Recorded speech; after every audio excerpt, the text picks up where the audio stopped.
Hello, in this video I will show you how to install Microsoft Edge browser on Hammer Blade 5. So you have to start by opening your Google Play Store, then click on search bar and type in Edge and click search, and now click install.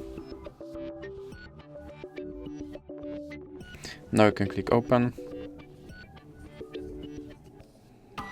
and here you can click skip introduction. Now you can set your Microsoft Edge browser as a default browser, or you can click not now. Here you can customize your homepage, or you can click not now. Now you can sign in to sync your data, or you can click not now.